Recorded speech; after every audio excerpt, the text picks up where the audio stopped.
आज की कहानी है एक चालाक दर्जी। एक राजा को नया नया कपड़े पहनने का विचित्र शौक था। इसके लिए वह अपने खजाने का सबसे बड़ा भाग खर्च किया करता था। वह अपनी प्रजा पर बिल्कुल ध्यान नहीं देता था। वह दुनिया के कोने कोने से सुंदर और बहुमूल्य कपड़े मंगाता और बहुत ही अच्छे दर्जियों से सिलवाकर पहनता था। परंतु बढ़िया से बढ़िया कपड़ा भी एक बार पहनने के बाद वह दोबारा कभी नहीं पहनता था। राजा के इस व्यवहार से राज्य की आर्थिक दशा पर बुरा प्रभाव पड़ रहा था। राजा के इस शौक का पता एक ऐसे आदमी को लगा जो अपने काम में बहुत ही होशियार था। एक दिन वह 3-4 आदमियों के साथ राजा के दरबार में उपस्थित हुआ। उसने राजा को अपना परिचय देते हुए कहा कि वह दुनिया के सबसे बड़े बड़े राजाओं के कपड़े सिल चुका है। दर्जी ने विस्तार से अपना परिचय देते हुए बताया कि किस प्रकार उसने चीन, जापान, अमेरिका और इंग्लैंड जैसे देश के राजाओं के कपड़े सिलकर उसने उसको पहनाया है और उसे पुरस्कारों की बौछार से वह मालामाल हो गया है। राजा यह सुनते ही दर्जी से कहता है, हम भी तुम्हें मालामाल कर देंगे। अब तुम बताओ, तुम्हें मेरे लिए कैसा कपड़ा बनाओगे? राजा ने कहा। दर्जी बोला, हुजूर, मैं आपके लिए ऐसा कपड़ा तैयार करूंगा जिसे मूर्ख, बेईमान और अन्यायी नहीं देख सकेगा। ऐसा कपड़ा दुनिया में किसी राजा के पास नहीं है। आश्चर्य, आश्चर्य। राजा बोला, बेशक तुम मेरे लिए ऐसा कपड़ा तैयार कर सकते हो। राजा महाराजा की जय हो।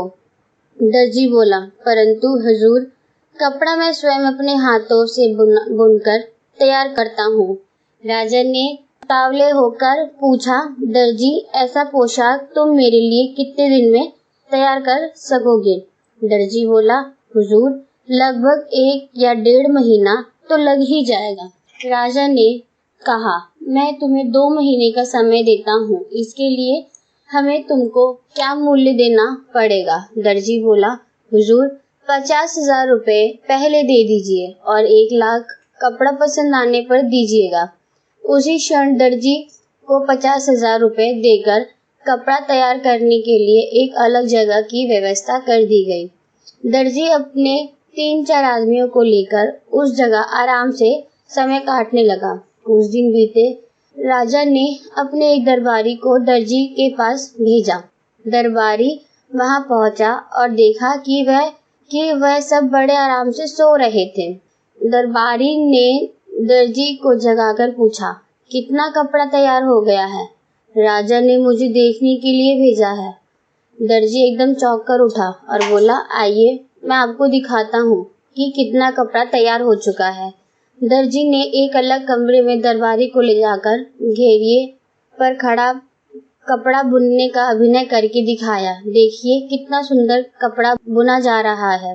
किंतु दरबारी को तो वहाँ कोई कपड़ा न दिखा, न घेरा, कुछ भी नहीं दिखाई दे रहा था। दरबारी अभचका रह गया।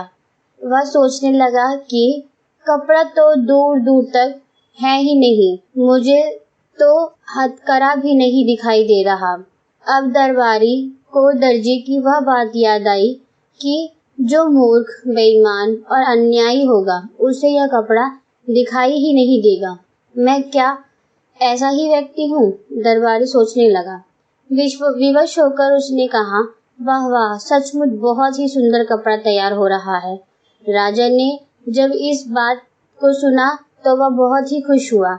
उसने दर्जी और कारीगरों की सुविधाओं को और बढ़ा देने का हुक्म दिया। 1 महीने बाद राजा ने मंत्री को दर्जी का कामकाज और कपड़ा देखने के लिए भेजा।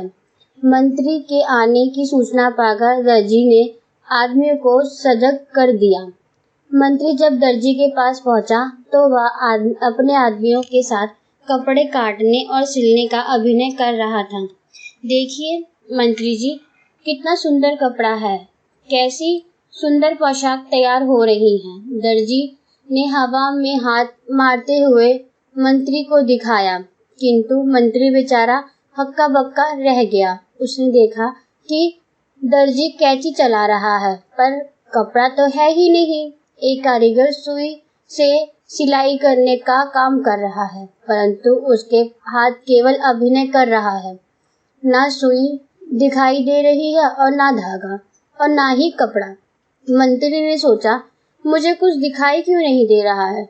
उस दर्जी की बात याद आई, जो मूर्ख, बेईमान और अन्यायी होगा उसे वह कपड़ा दिखाई नहीं देगा। उसने सोचा, क्या मैं मूर्ख, बेईमान और अन्यायी हूँ? यदि राजा को यह पता चल जाएगा तो वो मुझे फांसी पर ही लटकवा देंगे। विवश होकर मंत्री ने भी दर्जी की हाँ में हाँ मिलाई। वाह वाह, सचमुच बहुत सुंदर कपड़ा है यह। दर्जी के पास से लौटकर मंत्री ने राजा को बताया, सचमुच ऐसा सुंदर बहुमूल्य कपड़ा ना तो मैंने कभी देखा है और ना ही मैंने कभी सुना था।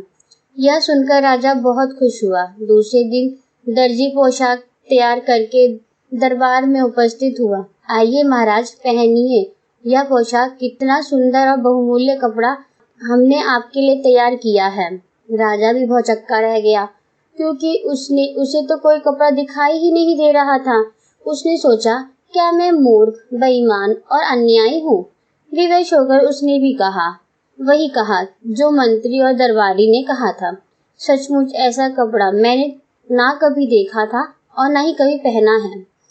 दर्जी ने राजा को शीशे के सामने खड़ा करके उसके सारे कपड़े उतरवा दिए और राजा को नई पोशाक पहनाने का अभिनय करने लगा।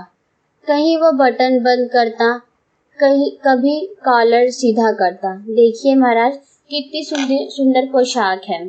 सारे दरबारी के बीच शीशे के सामने खड़ा राजा दर्जी की हाँ में हाँ मिलाते हुए बोला, सचमुच ऐसा सुंदर कपड़ा पहले कभी नहीं देखा था और ना ही कभी पहना था।